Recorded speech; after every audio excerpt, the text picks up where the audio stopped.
Hola, buenas noches, buenas tardes, buenos días, sea cual sea la hora en que lo veáis y donde lo veáis y cuando os apetezca verlo.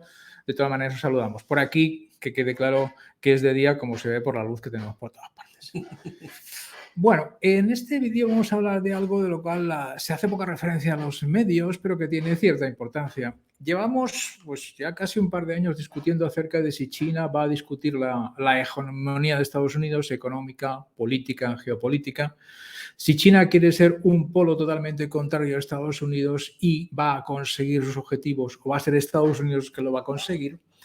Y esto es verdad, a nivel mundial esto es cierto, pero resulta que cuando miramos a Asia, que es distinto, y lo tenemos aquí, cuando tenemos a Asia en este mapa, en realidad lo que tenemos es un conflicto, un enfrentamiento entre dos potencias bastante considerables para ser Asia, que son la India y China. La India no tiene, evidentemente, por ahora, ninguna intención de ser una potencia hegemónica a nivel mundial. China sí lo tiene y lo estamos discutiendo continuamente. Pero dentro del Asia, China le discute a la India el predominio, el primer nivel a todos los niveles. Y por tanto, nos parece que es relevante hablar aquí de los conflictos que tiene China contra la India. ¿Qué es lo que quiere China? Que lo sabemos bastante. ¿Qué es lo que quiere la India? Que lo sabemos bastante menos. ¿Y qué pensamos que puede ocurrir en este enfrentamiento, en esta tensión más o menos soterrada entre la India y China? Tener en cuenta que esto tiene implicaciones para el orden geopolítico mundial, porque si estamos hablando del enfrentamiento, de la bipolaridad China-Estados Unidos, pero al mismo tiempo hablamos de que hay una multipolaridad, entonces, ¿dónde se sitúa India dentro de este conflicto, dentro de este enfrentamiento? Esto lo veremos al final. Vamos a empezar pues, con lo que más conocemos y lo que más tenemos que controlar, que son los datos económicos, los datos políticos, los datos demográficos de la India y China para ver desde el punto de vista meramente cuantitativo, ¿en qué consiste ese equilibrio o desequilibrio, Ángel? ¿Qué te parece? Bueno, pues yo diría que es un desequilibrio, porque si bien es verdad que son dos gigantes demográficos, son los dos países demográficamente más grandes del mundo, aunque me ha salido un poco regular el gráfico, es lo que veis entre medias, por eso estamos hablando de población en millones. Son los dos ahora mismo, India ya ha sobrepasado a China, son aproximadamente 1.500 millones de habitantes cada uno, así que entre los dos se comen prácticamente a más de la tercera parte de la población mundial. Ya solo por eso son gigantes geopolíticos, pero luego los desequilibrios vienen en términos de actividad económica y de PIB. En la derecha lo que tenéis es la diferencia entre el PIB de China y el PIB de la India. El PIB de China es casi igual que el PIB de Estados Unidos, ya ha sobrepasado el nivel de los 15 billones con B, 10 elevado a la 12 de dólares, mientras que India ahora mismo, con una población de 1.400 millones de habitantes, pues tiene un PIB parecido al de Alemania, rondará los 3.000, los 3 billones, 10 a la 12 de dólares. Y eso se refleja también en la renta per cápita. El crecimiento de la renta per cápita de China, hemos hablado muchísimas veces, no tiene precedentes históricos en la historia, incluyendo la prehistoria, probablemente el salto que ha pegado está a punto de rozar ya los $12.000 por habitante, mientras que la India pues apenas supera los 2.000. Con lo cual, equilibrio demográfico, pero gran desequilibrio económico. Y entonces, ¿cuáles pueden ser las bases sobre las cuales se siente en el futuro, no en el presente, una nivelación entre la India y China o las posibilidades que tiene la India, si lo considera oportuno, de superar a China? Estaba diciendo a Jorge que pasara a esta diapositiva porque la clave, desde luego, del crecimiento económico chino ha sido la capacidad para atraer inversión extranjera directa, pero lo han hecho a escala china con los métodos del Partido Comunista, con lo cual la atracción, que es la que veis ahí, que son las entradas netas en miles de millones de dólares. Es decir, ha habido el último año, 2020, 2021, que no aparecía ahí en la serie, parece que se hablaba mucho, ¿te acuerdas, Jorge, de la desglobalización? Sí, que nos íbamos a ir de China todos. 350.000 millones han entrado, o sea que eso sin contar lo que entra por Hong Kong, que entra una cantidad aproximadamente equivalente. Mientras que la India, desde el principio, aunque tuvo un leve repunte a mediados de la década de los 2000, pues no es capaz de conseguir atraer los niveles de inversión que es capaz de atraer China. ¿Puede esto cambiar? Sí, esto puede cambiar a medio y largo plazo, porque de confirmarse esa creciente tensión entre China y Estados Unidos, probablemente parte de esas inversiones en China se paren, mientras que probablemente veamos una entrada más agresiva de capital occidental en la India, sencillamente porque lo que quiere Occidente es captar a la India para su bando, para luchar contra China. Con lo cual, ahí la India, si sabe jugar bien sus cartas, y desde luego hasta ahora no lo ha hecho, sí que tiene una gran oportunidad para dar un impulso hacia arriba a ese gap que tiene con China. Tiene ahí al menos dos cartas. Uno, que su población es más joven que la China. La China es tan envejecida como la española, alemana y la alemana. Tenemos el mismo problema. La India no, aunque sí es verdad que el número de hijos por mujer se está reduciendo a toda velocidad. Va a llegar a un estancamiento, pero no es así. Y eso permite, en su caso, que cientos, no sé si decir, cientos de millones, quizá no, pero decenas de millones de hindúes se puedan incorporar a la economía global trabajando en su país. Eso es una parte. La otra parte es justamente la cara opuesta de lo que estabas comentando tú, Ángel. Hasta ahora la economía india ha estado muy cerrada por razones incluso políticas y legislativas. Sí, querían la autosuficiencia, pero lógicamente el gobierno de Modi se está dando cuenta que la única forma de que la producción crezca en la India, los empleos crezcan en la India y todo funcione relativamente bien, es abriendo la economía, permitiendo que la legislación atraiga inversión extranjera y permitiendo la ubicación de las plantas extranjeras. ¿Lo van a conseguir? ¿No lo van a conseguir? Pues ya veremos. El futuro lo dirá. El futuro lo dirá y esperamos estar ahí para contarlo. Bueno, por supuesto. Entonces, eso es desde el punto de vista económico. Ahora, desde el punto de vista político y militar, ¿dónde están los enfrentamientos entre China y la India y qué es lo que puede pasar? Bueno, pues quizá lo primero es ver esta diapositiva de aquí, en la cual aparece, la vamos a poner más grande porque si no se ve nada. Como veis, la India tiene una frontera con China bastante considerable. Y es una frontera considerable y conflictiva. De hecho, casi digamos que tiene una temporada de conflictos que empieza en mayo, que es cuando se deshiela el Himalaya, y acaba en octubre, aproximadamente. Como veis, toda la frontera es prácticamente Himalayas. Sí, es como en España el turismo. Es estacional. Es estacional. Llega el mes de junio ya se llenan las playas, pues aquí se llena el Himalaya de palos. De palos de todo tipo. Y eso se repite una y otra vez desde prácticamente que desde 1949, que casi a la vez el Partido Comunista Chino se hace con el control en China y la India se independiza del Reino Unido. Pues desde ese momento tenemos los conflictos. Pero pensamos que esos conflictos no pueden escalar en exceso meramente por una cuestión física, que es que desplazar unidades enteras de los ejércitos al Himalaya a pelear encima de un glaciar...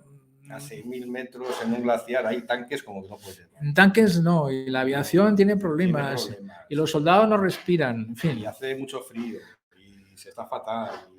Y para llevar los suministros tienes que pasar varias cadenas montañosas de unas carreteras que cuando llega el deshielo se barre por los... Te quedas ahí. Y si no, le da por haber terremotos y se carga la carretera y vuelve a empezar otra vez. Así que ahí no vemos que vaya a haber mucho movimiento, aparte del estacional habitual de estas fechas, mismo que en Gandía, vamos, para que os hagáis una idea. O sea que esto parece una broma, pero tiene sus efectos. Lógicamente, es difícil que haya conflictos militares territoriales. ¿Dónde puede haberlos? Pues lógicamente entre los océanos. Como veis, la India está, como es lógico, en medio del Océano Índico, y China tiene una fachada al Océano Pacífico enorme, grandísima, y además buena parte de las rutas comerciales de China pasan por los estrechos de Malasia y por Sri Lanka, van hacia África, hacia el Golfo de Hormuz, hacia el Canal de Suez, etcétera, etcétera. De manera que nosotros pensamos que el conflicto entre los dos países no es que se vaya a dar, se está dando ya, como lo vamos a comentar, fundamentalmente en los océanos, en lo que se llama el Indo-Pacífico, que para los hindúes es sobre todo el Índico, pero para los chinos son las dos cosas, en teoría. Ahora lo vais a ver, los chinos ya han tomado posiciones. Cuando estaban equilibrados, los chinos estaban en el Pacífico y los hindúes estaban en el Índico, entonces no había problemas. Pero ahora, pues bueno, parece que las cosas han cambiado. Y vamos a verlo primero desde la perspectiva, perdón un momento que pongo la diapositiva, que es esta, desde la perspectiva de los chinos.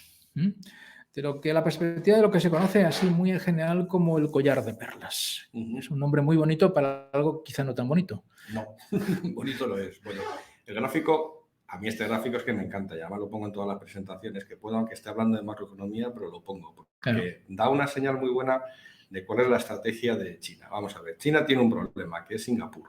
Y en Singapur lo que sucede es que se produce un cuello de botella en el comercio mundial, en su comercio mundial, porque por Singapur pasa prácticamente todas las importaciones de petróleo que hace China desde el Golfo Pérsico, que son muchas, y pasan todas las exportaciones que hace China a Europa y parte de América. Con lo cual, si veis y podéis apreciarlo bien en el mapa, hay dos bases indias justo a la salida del estrecho de Singapur, en las Islas Andamán, para lo cual a la Armada India, que es una armada relativamente potente, no tiene nada que ver con la China, Sí. pero tiene su potencia, le resultaría bastante sencillo bloquear el comercio chino y las importaciones chinas por el estrecho de Singapur. Bien, eso ha dado lugar a ese collar de perlas. Todos esos puntitos rojos que veis ahí por el Indo-Pacífico son puertos militares y o comerciales que ha ido instalando China a lo largo del tiempo para tener, digamos, cierto grado de control sobre la navegación en el Indo-Pacífico.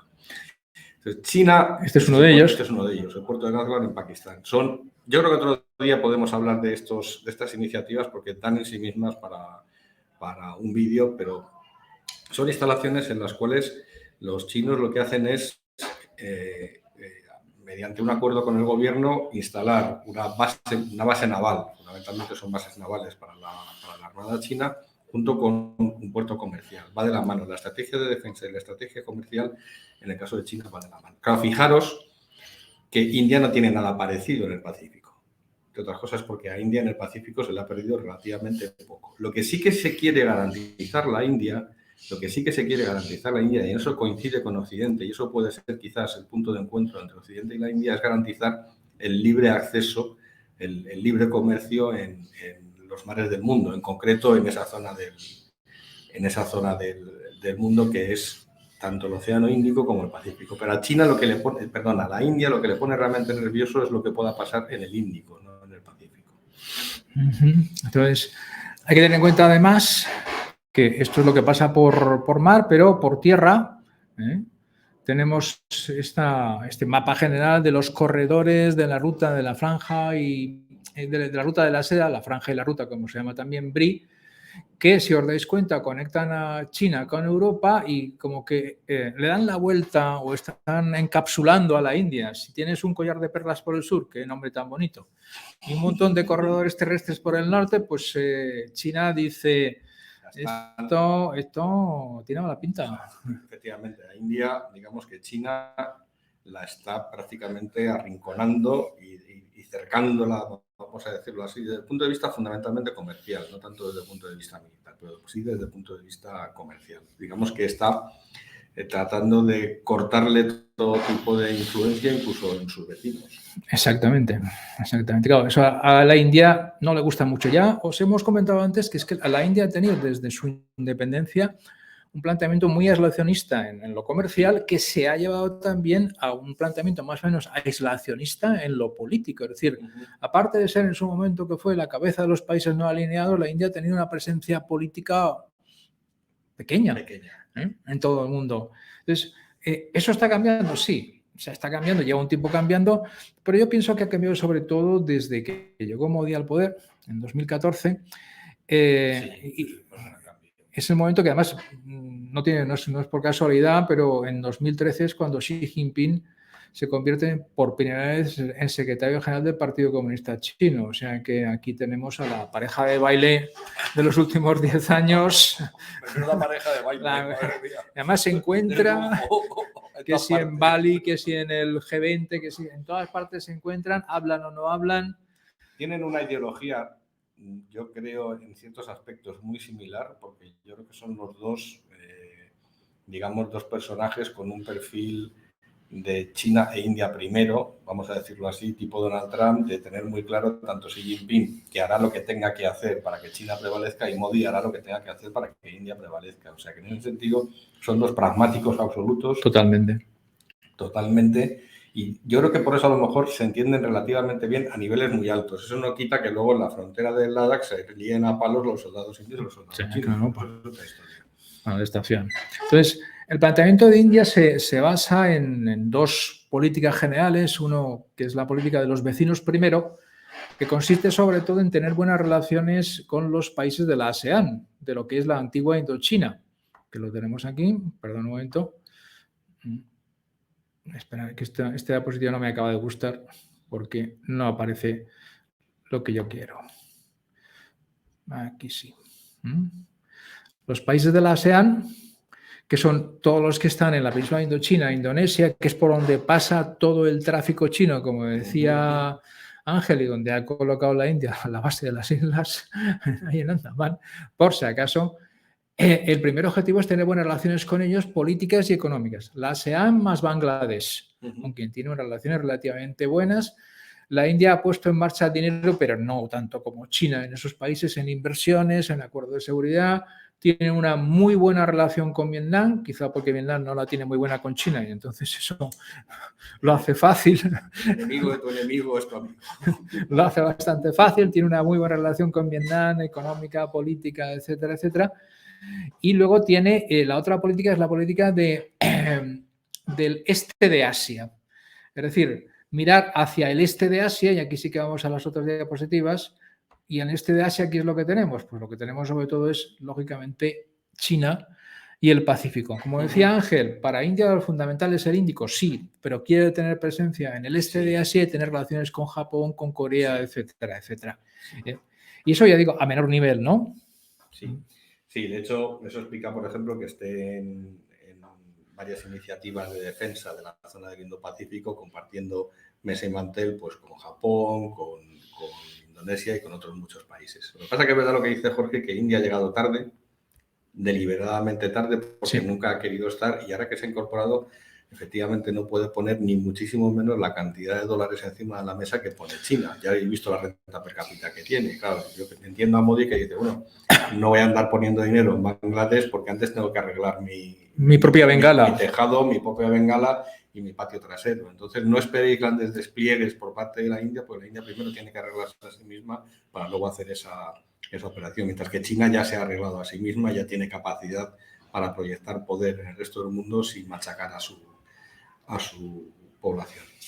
Entonces, claro, y luego hay que tener en cuenta otra cuestión que es relevante, aparte de esta, que en cierto modo también lo comparte con China, porque China durante bastante tiempo, hasta casi el 2000, ha estado relativamente aislada, encerrada en sí misma, ocupando sus asuntos internos, y después es cuando ha comenzado a extenderse, establecer rutas, la ruta de la franja y la ruta de la seda es un buen ejemplo, la extensión de la ruta de seda a África, América también son buenos ejemplos, pero inicialmente era un país autocontenido y preocupado por sus propios temas.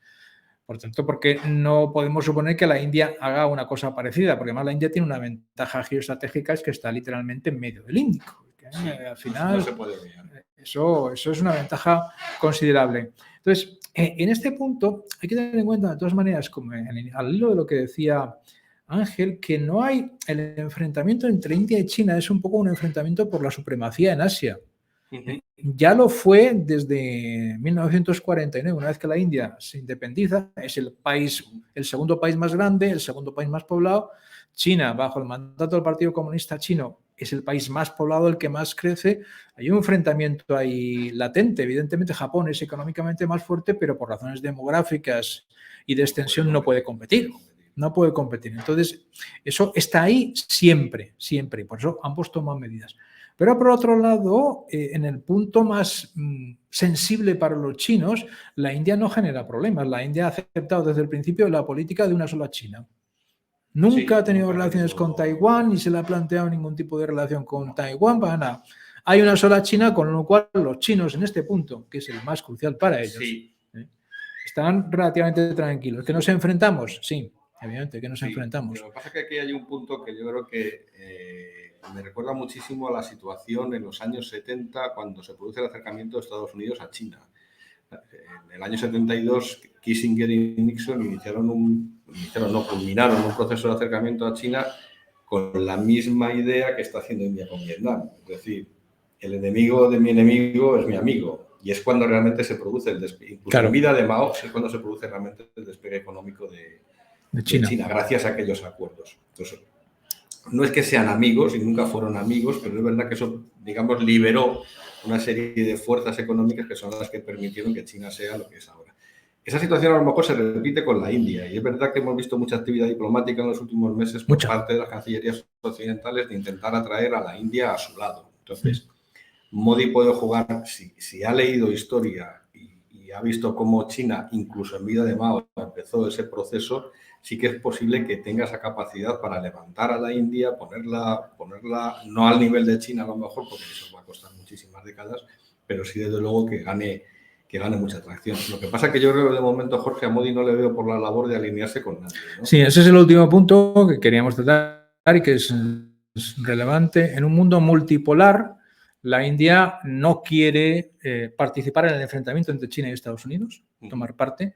De hecho, su aliado siempre ha sido Rusia, pero los indios se dan cuenta que van a tener poco aliado. Sí, entonces, ellos pretenden ser un polo no mundial, porque no pueden, pero sí un polo en Asia, con algunos países que les apoyan con inversiones, etcétera, etcétera. Entonces, constituir, claro, la India tiene un tamaño que es una política, es una potencia de tamaño medio grande.